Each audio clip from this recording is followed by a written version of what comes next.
Si hoy en día alguien se enorgullece de haber leído el Kama Sutra de cabo a rabo, en versión de bolsillo, con dibujitos sugerentes o en audiolibro narrado con voz de terciopelo, quizás se llevaría una sorpresa al descubrir que mucho antes de que Vatsyayana se tomara la molestia de ordenar placeres, posturas y consejos con la precisión de un contable exótico, el mundo occidental ya poseía su propio repertorio de enseñanzas sobre el arte de gozar.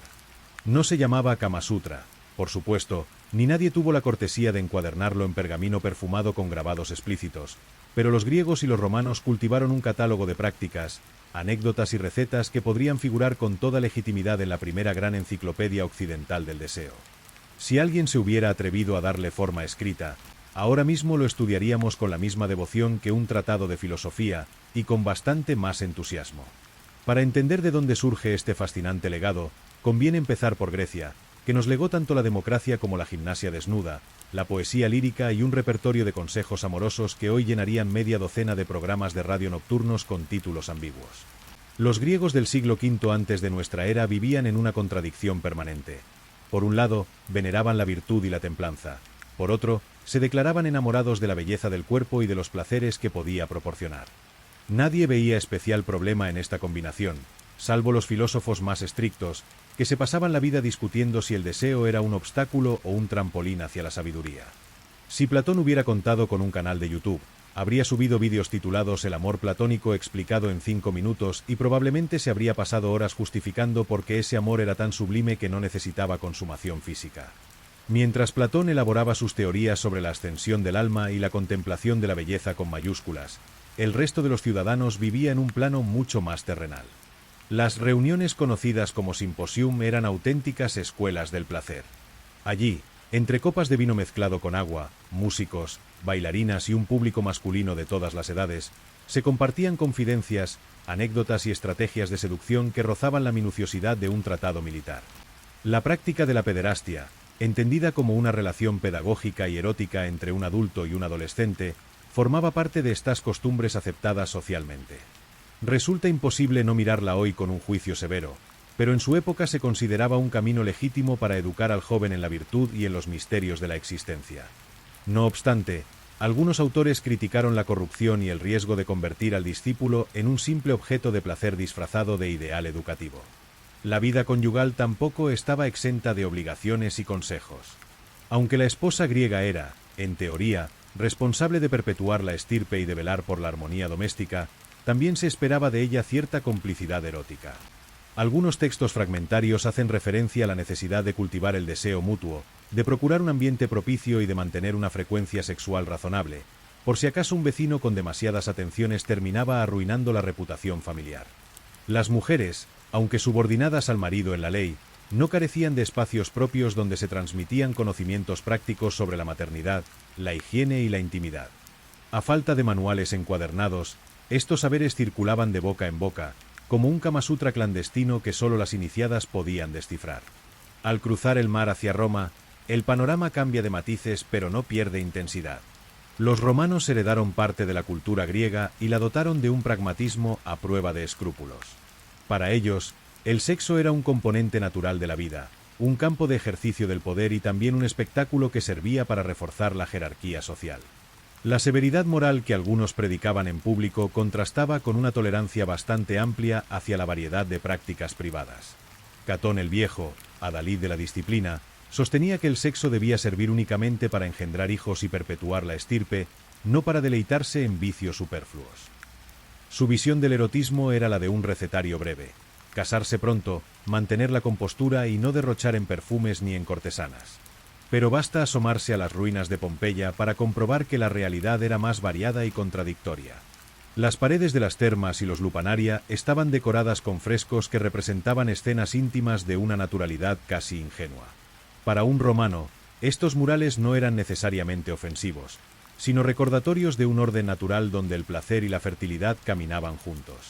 También circulaban recetas y ungüentos destinados a reavivar la pasión, vinos especiados, miel, ostras, perfumes y brebajes que prometían vigor sin límites. La medicina y la superstición iban de la mano, con resultados que probablemente oscilaban entre el entusiasmo y la decepción. Uno de los ejemplos más influyentes de este proto-Kama Sutra fue el Ars Amatoria de Ovidio. El poeta, con su ironía elegante, convirtió el arte de amar en un tratado que enseñaba tanto a hombres como a mujeres a conquistar, retener y disfrutar del objeto de su deseo. Entre consejos sobre la importancia de acudir a los espectáculos para exhibirse, la utilidad de simular indiferencia y el valor de cuidar la higiene antes de lanzarse a la seducción, Ovidio dibujó un mapa sentimental de la Roma de su tiempo. Su obra causó tal escándalo que el emperador Augusto lo condenó al destierro, no sin cierto sabor a hipocresía, pues en los salones del poder se tejían intrigas amorosas más sonadas que cualquier verso del poeta. Mientras tanto, en los foros y en las casas patricias se mantenía la convicción de que la capacidad de amar era, en parte, una demostración de virtud cívica. Un ciudadano debía mostrarse moderado, pero tampoco se esperaba de él una castidad monástica. La vida pública y la privada se entrelazaban, y no faltaban los rumores sobre senadores que se enredaban en aventuras con esclavas o libertas mientras pontificaban sobre la moral tradicional. Era una sociedad donde la reputación se tejía con hilos tan frágiles como la seda de las túnicas que lucían en las fiestas. La dimensión médica del deseo ocupó también un lugar importante en la mentalidad romana. Galeno, el médico más célebre de la época, recopiló conocimientos sobre el funcionamiento del cuerpo, convencido de que la salud y la pasión compartían un mismo territorio. Según su doctrina, el equilibrio de los humores determinaba el vigor sexual. Un exceso de bilis negra podía provocar melancolía y, en consecuencia, apatía en el lecho conyugal. Para contrarrestar estos desequilibrios, se prescribían dietas específicas, baños templados, masajes con aceites perfumados y, si todo fallaba, la intervención de la divinidad. En su perspectiva, la medicina, la religión y el placer eran partes de un único y vasto orden cósmico. Roma, en su periodo de máximo esplendor, convirtió la búsqueda del placer en un asunto de refinamiento social.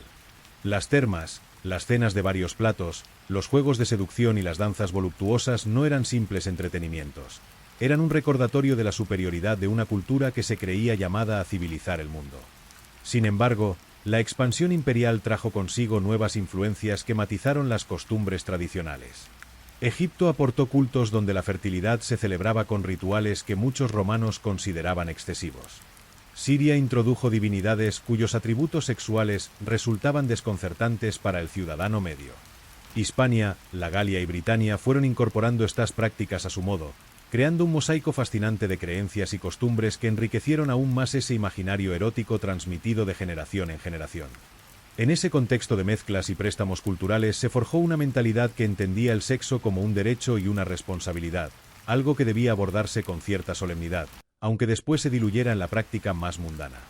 Las familias acomodadas disponían de esclavos especializados en tareas de acompañamiento y asesoría íntima, algo que hoy resultaría escandaloso pero que entonces formaba parte de la organización doméstica. Estos auxiliares conocían secretos, rutinas y preferencias de sus amos con una familiaridad imposible de imaginar en otras culturas.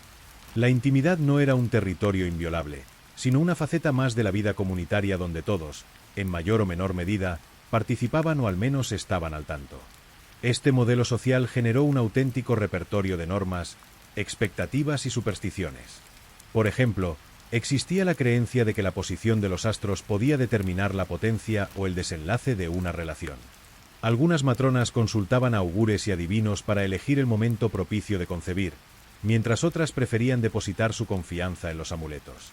El dios Príapo, con su atributo desmesurado, servía tanto para espantar el mal de ojo como para garantizar la fertilidad. La iconografía de Príapo, que hoy podría parecernos casi humorística, cumplía entonces una función simbólica profunda. Recordaba que la continuidad de la familia y la prosperidad del campo dependían del mismo principio vital. Esta visión holística del deseo no significaba que todo se redujera a un festival de excesos. La literatura moral insistía en la necesidad de la moderación. Séneca advertía que el hombre entregado a los placeres sin medida se convertía en esclavo de sus pasiones, mientras que el sabio mantenía el equilibrio. Su discurso resonaba con fuerza entre las élites, aunque la práctica era otra cosa. Las celebraciones religiosas y los banquetes ofrecían el pretexto perfecto para romper, de cuando en cuando, la disciplina estoica. La contradicción era bien conocida. Se podía predicar una moral rigurosa y, al mismo tiempo, rendirse al gozo con una naturalidad desconcertante. Mientras tanto, el pueblo ya no encontraba en los juegos públicos y en las fiestas estacionales la ocasión de mezclarse, cortejar y explorar su propio espacio de libertad. Durante las Saturnales se invertían los papeles sociales. Los esclavos se sentaban a la mesa como iguales y los señores adoptaban un rol más desenfadado. Este momento de ruptura del orden establecía una pausa donde las convenciones se relajaban. El deseo, que el resto del año debía mostrarse con discreción, se manifestaba con una franqueza que escandalizaba a algunos y divertía a casi todos. La transmisión de estos saberes no pasaba necesariamente por la escritura. Muchos conocimientos se perpetuaban mediante relatos, consejos informales y ejemplos vividos. Las mujeres mayores instruían a las jóvenes en las artes de la seducción discreta y de la convivencia conyugal. Los varones aprendían de sus tutores y de los veteranos del ejército, que a menudo compartían experiencias con un pragmatismo poco sentimental. La educación sentimental era un asunto colectivo. Nadie fingía que el deseo no existía. Se le reconocía su poder y se le atribuía un lugar en la jerarquía de la vida civilizada. Con el paso de los siglos, la expansión del cristianismo cambió de manera profunda la percepción de estas prácticas. Los autores cristianos, desde Tertuliano hasta San Agustín, consideraron que la sexualidad debía limitarse estrictamente a la procreación y que cualquier placer asociado era, en el mejor de los casos, una concesión al pecado original. Esta visión contradecía la tradición pagana que había integrado el eros en el ciclo vital. Sin embargo, durante un largo periodo de convivencia entre viejas costumbres y nueva moral, los hogares siguieron practicando rituales y manteniendo creencias que provenían directamente del mundo grecorromano. El cambio fue más lento y desigual de lo que suele creerse. Aún así, en los discursos oficiales empezó a relegarse el erotismo a la esfera de la vergüenza. Lo que durante siglos había sido objeto de reflexión y hasta de cierto orgullo cultural se transformó en algo que convenía disimular. Los antiguos frescos de Pompeya, por ejemplo, quedaron cubiertos por capas de cal cuando la moral cristiana se fue imponiendo, como si el arte pudiera contradecirse simplemente escondiéndolo. Paradójicamente, esa censura contribuyó a preservar muchas obras que, al quedar tapiadas, resistieron el paso del tiempo mejor que otras representaciones más aceptadas. Mientras en los monasterios se copiaban tratados de medicina y filosofía, no faltaron quienes se interesaron en secreto por aquellos antiguos manuales. Algunos médicos medievales conservaron recetas afrodisíacas y nociones de anatomía que descendían directamente de Galeno y Sorano. La cultura popular mantuvo supersticiones sobre plantas que aumentaban el apetito amoroso o amuletos que garantizaban la fidelidad. Incluso las fórmulas mágicas para atraer a la persona deseada siguieron circulando con disimulo. El Kama Sutra occidental nunca desapareció por completo, simplemente adoptó un disfraz respetable. La Edad Media heredó este legado con una mezcla de curiosidad y censura. Los trovadores provenzales cantaban un amor idealizado que, sin embargo, conservaba ecos de los placeres más concretos. La literatura cortesana se recreaba en la belleza de la dama y en la excitación del deseo contenido. Aunque el discurso oficial insistía en la castidad, la práctica mostraba que la fascinación por el amor físico seguía muy viva. El arte del cortejo se refinó hasta convertirse en un juego complejo donde cada gesto tenía un significado preciso. Quienes dominaban este lenguaje podían ganar prestigio, alianzas e incluso poder. La pasión era, una vez más, un campo de negociación y un recurso político. Esta herencia grecorromana persistió también en la medicina y en la astrología. Se elaboraron almanaques que señalaban los días favorables para el matrimonio, las horas más propicias para la concepción y los signos del zodiaco con mayor inclinación a la lujuria. La combinación de ciencia rudimentaria, fe y superstición recordaba que la razón y el deseo nunca caminaron en carriles separados. Quien consultaba estos compendios encontraba un eco lejano de aquel mundo antiguo que había celebrado la sexualidad con menos culpa y más sentido práctico. La imprenta, en el Renacimiento, permitió la difusión de textos que rescataron parte de este saber. El redescubrimiento de autores clásicos reavivó el interés por el erotismo intelectual. Ovidio volvió a circular en ediciones comentadas. Galeno y Sorano reaparecieron como autoridades médicas. Incluso los grabados de inspiración pagana se imprimieron con una mezcla de admiración y pudor. La modernidad comenzaba a perfilar su propia relación con el placer, heredera de todas aquellas contradicciones. La modernidad, tan orgullosa de su ciencia y de su racionalismo, no logró desprenderse del todo de esa fascinación que los griegos y romanos habían sentido por el poder transformador del deseo. La Ilustración heredó el impulso de catalogar, estudiar y explicar cada aspecto de la vida humana, incluidos aquellos que durante siglos se habían considerado materia reservada al pudor. Autores como Montesquieu o Voltaire ironizaban sobre la hipocresía de una sociedad que condenaba públicamente el placer mientras lo perseguía con fervor en privado. De algún modo, aquella vieja contradicción romana seguía intacta. Se esperaba de cada ciudadano una fachada de virtud, pero nadie se hacía demasiadas ilusiones sobre lo que sucedía tras las cortinas. En ese clima de curiosidad casi científica empezaron a proliferar compendios de comportamiento que, sin declararse manuales eróticos, incluían consejos que hoy nos parecerían la continuación natural de un Kama Sutra occidental. Eran textos sobre el matrimonio, la procreación, la higiene y las costumbres íntimas, redactados en un tono didáctico que mezclaba el afán de moralizar con un interés sincero por comprender la naturaleza humana.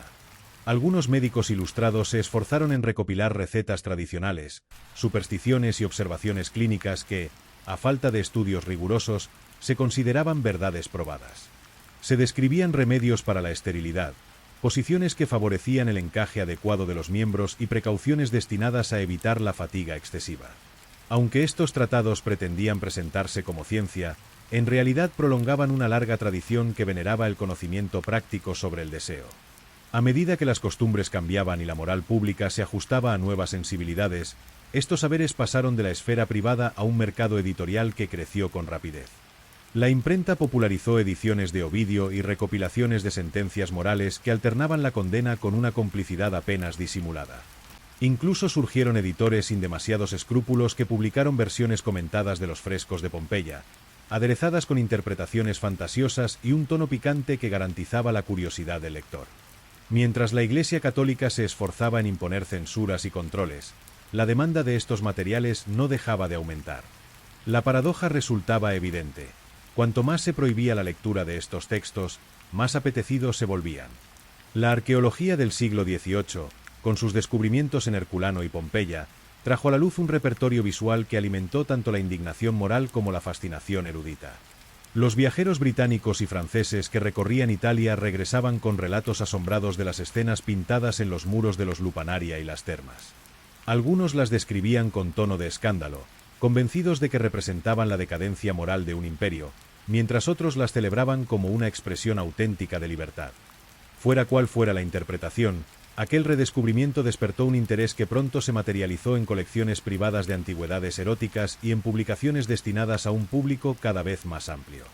Así, lo que había permanecido bajo la ceniza durante siglos se convirtió en la semilla de un renovado debate sobre la naturaleza del deseo.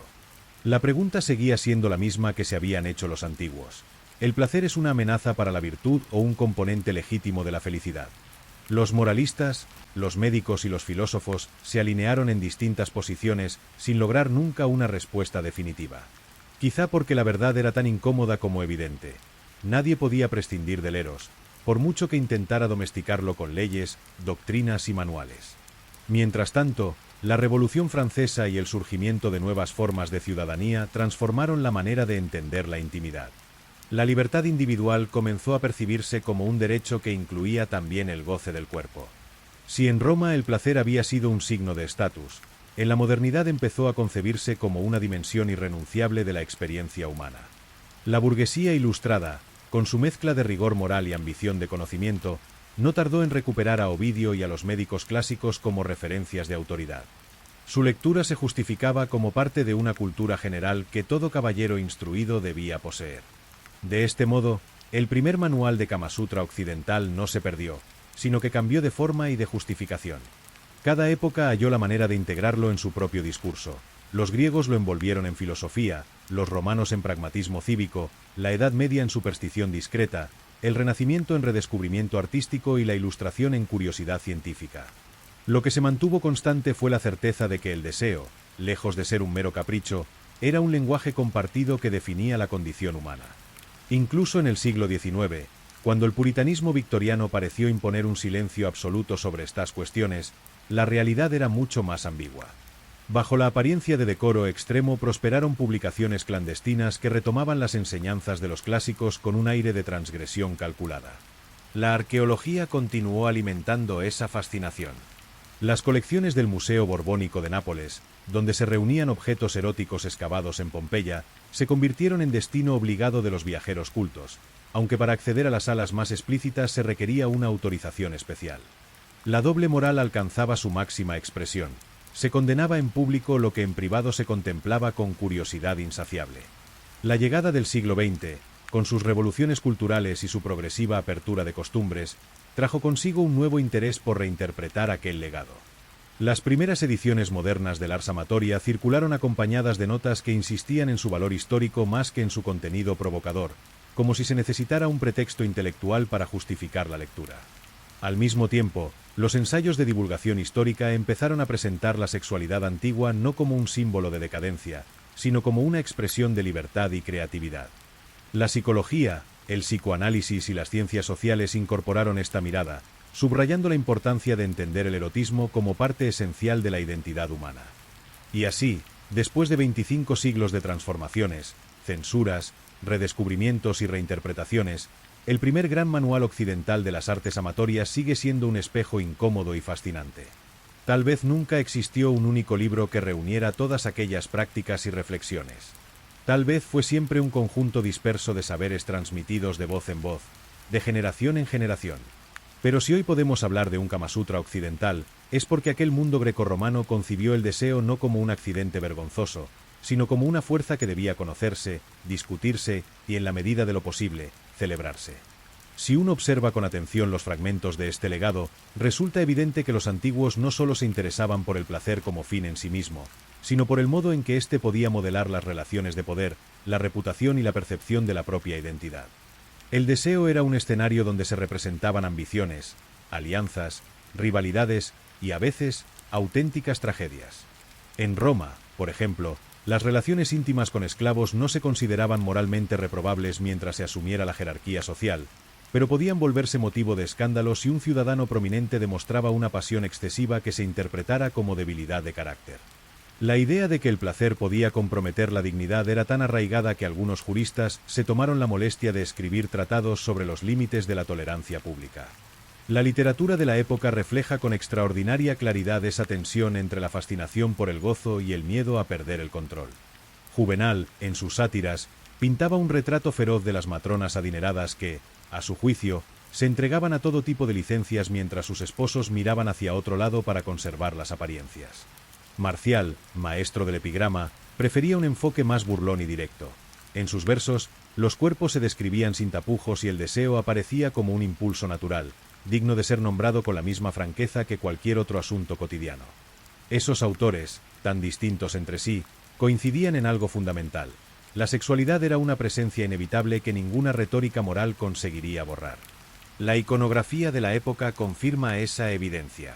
Aunque muchos templos reservaban sus representaciones más explícitas a espacios interiores, los frescos domésticos y las pequeñas esculturas sugerían un grado de aceptación que hoy podría sorprender. La famosa estatua de Pan copulando con una cabra, hallada en la Villa de los Papiros, escandalizó a los descubridores ilustrados, pero en su contexto original formaba parte de un universo simbólico donde la fertilidad y la transgresión convivían sin incomodidad. Para los antiguos, la frontera entre lo sagrado y lo erótico era mucho más porosa de lo que nuestras sensibilidades modernas tolerarían. Este mundo de símbolos, consejos prácticos, supersticiones y anécdotas fue la materia prima de un saber que podríamos considerar un verdadero manual colectivo. Ningún autor lo redactó de principio a fin, pero cada generación añadió su capítulo. Ovidio aportó la estrategia y la psicología del cortejo, Sorano y Galeno, la fisiología, los moralistas estoicos, la advertencia sobre los excesos, y los artistas anónimos de Pompeya, la dimensión celebratoria y vital del deseo. Entre todos compusieron un repertorio que no requería más legitimidad que su propia vigencia en la experiencia común. El modo en que este saber se transmitía era tan importante como su contenido. Los banquetes, las conversaciones privadas, los espectáculos públicos y las confidencias entre amigos constituían un circuito de aprendizaje donde nadie necesitaba un permiso oficial para instruirse. La cultura antigua consideraba que el conocimiento del cuerpo y de la seducción formaba parte de la educación integral. Incluso los tratados de retórica contenían ejemplos tomados de la experiencia amorosa, porque se entendía que dominar el lenguaje del deseo era una forma de demostrar inteligencia y sensibilidad. Con la llegada del cristianismo, esa concepción sufrió una transformación profunda, aunque no tan inmediata como suele creerse. Durante siglos coexistieron las antiguas costumbres con los nuevos valores que exaltaban la castidad y la contención. Las élites cristianas combatieron con fervor las prácticas más visibles del erotismo pagano, pero en la esfera doméstica sobrevivieron muchas creencias y rutinas heredadas. Los padres de la Iglesia escribieron diatribas contra la lujuria, convencidos de que el exceso sensorial conducía a la ruina espiritual. Sin embargo, en la vida privada no faltaron quienes siguieron invocando la protección de Venus o utilizando amuletos que, con otros nombres, continuaban cumpliendo la misma función.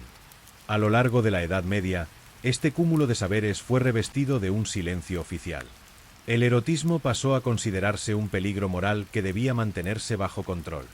Los frescos y esculturas se ocultaron, las copias de Ovidio circulaban con cautela y la medicina se vio obligada a justificar su interés por la sexualidad bajo la premisa de la procreación legítima. No obstante, entre los médicos monásticos y los boticarios rurales se conservó un hilo de transmisión que incluía remedios, advertencias y consejos prácticos que no diferían demasiado de los antiguos. De forma discreta, el Kama Sutra occidental seguía presente, disfrazado de recetario o de superstición popular. El Renacimiento, con su fervor por recuperar las fuentes clásicas, devolvió a la luz muchos de estos textos. La fascinación por la antigüedad permitió que Ovidio, Galeno y los demás volvieran a ocupar un lugar de autoridad. Las ediciones comentadas, a menudo financiadas por mecenas ávidos de prestigio cultural, incluían grabados que mostraban con un detalle inusitado las prácticas descritas en los versos. Aunque los impresores justificaban esas ilustraciones como un testimonio histórico, no faltaron voces que las acusaron de alimentar la curiosidad malsana. De hecho, algunos de estos volúmenes acabaron formando parte de colecciones privadas a las que se accedía con reservas, como si la lectura del deseo debiera acompañarse de un ritual de discreción. El barroco y la Ilustración heredaron esta ambivalencia. Por un lado, se multiplicaron los ensayos que defendían una moral rigurosa. Por otro, la difusión de grabados y novelas galantes alimentó un mercado editorial cada vez más lucrativo. La aristocracia cultivó un gusto refinado por el arte erótico disfrazado de mitología. En los salones se discutía con un aire docto sobre la vida íntima de los dioses griegos y romanos, mientras se comentaban con picardía las aventuras sentimentales de los contemporáneos. Aunque en apariencia la conversación versaba sobre los mitos, todos sabían que el verdadero tema era la vigencia del placer como forma de poder y prestigio social. Hacia finales del siglo XVIII, la arqueología sumó un nuevo impulso a esa curiosidad. Los hallazgos de Pompeya y Herculano provocaron un doble efecto. Por un lado, confirmaron que la antigüedad había convivido con una libertad erótica inconcebible para muchas mentalidades modernas. Por otro, despertaron un apetito de coleccionismo que cristalizó en los célebres gabinetes secretos, espacios reservados donde se guardaban las piezas más explícitas. Aquellos museos privados se convirtieron en una especie de santuario profano donde el deseo se contemplaba como parte de la herencia cultural, pero también como un recordatorio incómodo de lo que la moral oficial prefería ignorar. Esa comparación entre el imaginario hindú y el legado grecorromano dio lugar a una paradoja curiosa. Mientras los estudiosos victorianos se esforzaban en catalogar el Kama Sutra de la India como una rareza oriental que confirmaba sus prejuicios sobre la moral relajada de otros pueblos, olvidaban que sus propios antepasados habían cultivado un saber similar con igual detalle y menos pudor del que proclamaban. El redescubrimiento de los frescos de Pompeya y las ediciones modernas de Ovidio desmentían cualquier idea de una tradición occidental puritana por naturaleza. Lo que realmente se había producido era un proceso de encubrimiento y de redescubrimiento cíclico que se repetía cada vez que la sociedad sentía la necesidad de reconciliarse con su dimensión sensual. A lo largo del siglo XIX y el XX, los historiadores, los arqueólogos y los médicos se dedicaron a sistematizar la información dispersa en inscripciones, tratados y obras literarias. Fue entonces cuando empezó a perfilarse con claridad que existía, aunque nunca se le hubiera puesto un título oficial, un verdadero corpus de saberes sobre la sexualidad occidental antigua. Los académicos lo abordaban con la solemnidad de quien desentierra un códice sagrado. Sin embargo, bajo ese barniz científico se adivinaba la misma mezcla de fascinación y recelo que había caracterizado a cada generación desde la caída de Roma. La llegada del psicoanálisis añadió un ingrediente inesperado. Freud, con su teoría de la libido y su interés en los símbolos, reivindicó la importancia de las pulsiones como motor de la conducta. De pronto, lo que durante siglos se había considerado un secreto incómodo se convirtió en objeto de estudio legítimo. Las esculturas eróticas de los museos dejaron de ser simples curiosidades arqueológicas y pasaron a verse como ventanas a un inconsciente colectivo donde el deseo tenía la dignidad de un arquetipo. Este nuevo enfoque, aunque revestido de terminología clínica, no hacía más que actualizar la convicción compartida por los antiguos, que el placer era un territorio que definía la esencia humana. Mientras tanto, la industria editorial y la cultura popular hacían su propia labor de divulgación. Novelas históricas, biografías de emperadores libertinos, ensayos sobre la vida cotidiana en Roma y Grecia, todo contribuía a recuperar la imagen de un mundo que había abrazado el deseo con menos culpa. El cine y la televisión, siempre atentos a la rentabilidad de los temas sugestivos, recrearon esos ambientes con un tono que alternaba la admiración y la ironía. El público contemporáneo, criado en un universo de contradicciones similares, encontraba en esas historias un reflejo incómodo y estimulante. Lo que convierte este legado en algo tan singular no es solamente la abundancia de pruebas materiales, sino la coherencia con que la antigüedad lo concibió. El placer, en aquel mundo, no era un asunto vergonzante que debiera relegarse a un rincón oscuro. Era una manifestación de la naturaleza, un espacio de conocimiento y, a su manera, un compromiso cívico. El matrimonio, la procreación, las alianzas políticas y el prestigio personal dependían de saber gestionar esa fuerza con inteligencia. Por eso los médicos describían minuciosamente las fases de la excitación, por eso los poetas narraban las estrategias del cortejo, por eso los moralistas alertaban sobre la debilidad que podía nacer de la pasión desenfrenada. Cada uno de estos discursos respondía a la necesidad de poner orden en un impulso que nadie se atrevía a negar. Es revelador comprobar cómo esa visión pragmática ha sobrevivido, a pesar de todos los cambios.